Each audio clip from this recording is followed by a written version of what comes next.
Assalamualaikum warahmatullahi wabarakatuh. Salam, Om Swastiastu, Namo Buddhaya, salam kebajikan. Perkenalkan, saya Zen Alia.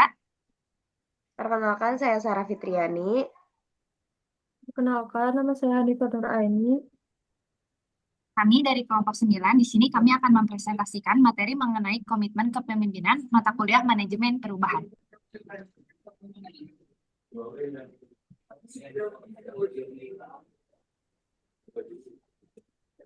Pertama-tama, apa itu komitmen kepemimpinan? Komitmen kepemimpinan adalah kemauan dan kesungguhan seseorang pemimpin untuk secara konsisten menunjukkan dedikasi, tanggung jawab, dan keteladanan dalam menjalankan peran kepemimpinan guna mencapai visi, misi, serta tujuan organisasi. Komitmen kepemimpinan ini fokus pada konsistensi, integritas, dan dedikasi.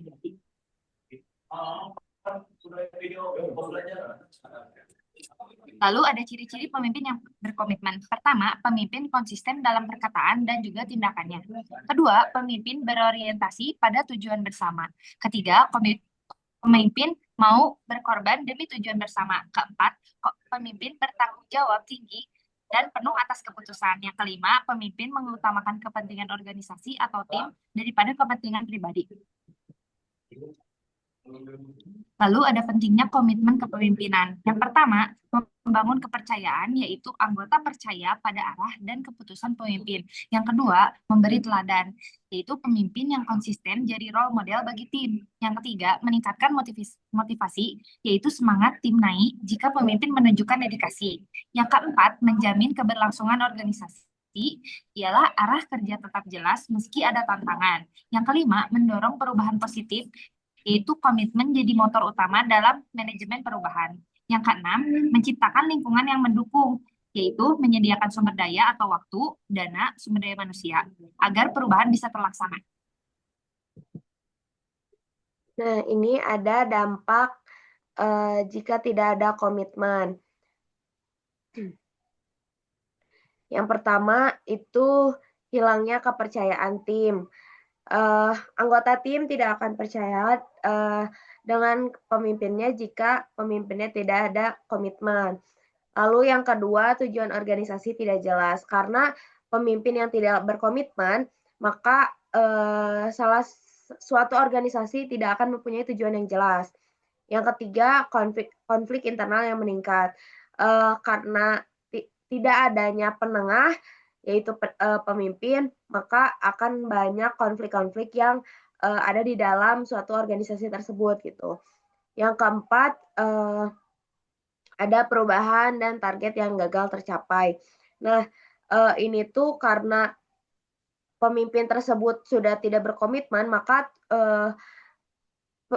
target-target yang kedepannya akan dicapai itu gagal gitu. Dan yang terakhir, motivasi kerja yang menurun. Dikarenakan tidak adanya pemimpin, maka anggota tim tersebut tidak mempunyai motivasi kerja yang jelas gitu. Lalu ada hubungan antara komitmen dan kepemimpinan dengan manajemen perubahan. Komitmen kepemimpinan dan manajemen perubahan itu akan selalu berhubungan gitu, karena perubahan dalam organisasi nggak mungkin berhasil tanpa dukungan penuh dari pemimpin yang berkomitmen gitu. Tanpa komitmen yang kuat juga dari pemimpin, proses perubahan nggak akan maksimal. Pemimpin yang berkomitmen harus menunjukkan dukungannya melalui tindakan, kebijakan, dan keteladanan dirinya. Yang ini ada bentuk nyata komitmen kepemimpinan. Yang pertama itu pemimpin yang berkomitmen pasti akan mengingat janji yang sudah ia buat sebelum-sebelumnya. Lalu yang kedua pasti mendukung pengembangan tim. Lalu yang ketiga selalu meluangkan waktu untuk anggotanya. Lalu yang keempat, konsisten dalam menerapkan aturan. Yang kelima, bertanggung jawab atas hasil kerja tim. Dan yang terakhir, selalu memberi arahan yang jelas sebagai pemimpin. Selanjutnya ada peran komitmen kepemimpinan. Yang pertama sebagai teladan. Pemimpin berkomitmen menjadi contoh nyata untuk tim atau organisasi. Yang kedua, pengarah visi dan misi, menjaga agar organisasi tetap fokus pada tujuan. Yang ketiga, mengatasi resistensi, mendengar aspirasi karyawan dan mengatasi hambatan psikologis. Yang keempat, penjamin konsistensi, memastikan keputusan dan tindakan tidak berubah-ubah. Yang kelima, pendorong perubahan, menguatkan tim dalam menghadapi tantangan dan transformasi. Yang keenam, pembangunan kepercayaan, menciptakan iklim kerja yang solid dan penuh rasa percaya. Selanjutnya ada studi kasus. Studi kasus komitmen kepemimpinan dalam manajemen perubahan. Sebuah perusahaan teknologi ingin beralih dari sistem manual ke sistem digital. Banyak karyawan menolak karena takut tidak bisa beradaptasi. Direktur utama menunjukkan komitmennya dengan ikut serta dalam pelatihan, mendukung penuh tim IT, dan selalu hadir dalam setiap pertemuan perubahan. Hasilnya, para karyawan termotivasi, merasa didukung, dan akhirnya bersedia mencoba sistem baru. Dalam 6 bulan, perusahaan berhasil melakukan transformasi digital secara menyeluruh. Studi kasus ini menekankan bahwa komitmen pemimpin memberi contoh nyata, menumbuhkan kepercayaan, dan mempercepat keberhasilan perubahan. Untuk yang terakhir ada kesimpulan.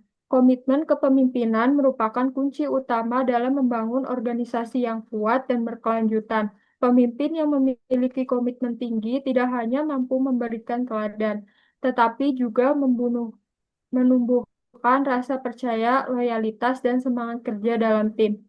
Komitmen ini menjadi fondasi dalam menghadapi tantangan, menjaga arah organisasi tetap fokus pada visi dan misi, serta memastikan proses perubahan berjalan konsisten dan berkesinambungan. Sebaliknya, tanpa komitmen, kepemimpinan akan rapuh, menimbulkan ketidakpastian, menurunkan motivasi, dan berpotensi menggagalkan pencapaian tujuan organisasi. Oleh karena itu, setiap pemimpin harus menumbuhkan dan menjaga komitmen sebagai nilai inti dalam kepemimpinannya. Baik, sekian pemaparan materi dari kelompok kami. Semoga materi yang kami sampaikan dapat bermanfaat dan juga dapat dimengerti oleh teman-teman sekalian. Ditutup dengan doa, Rabbana atina fid dunya hasanah wa fil akhirati hasanah wa qina adzabannar. Wassalamualaikum warahmatullahi wabarakatuh. Terima kasih.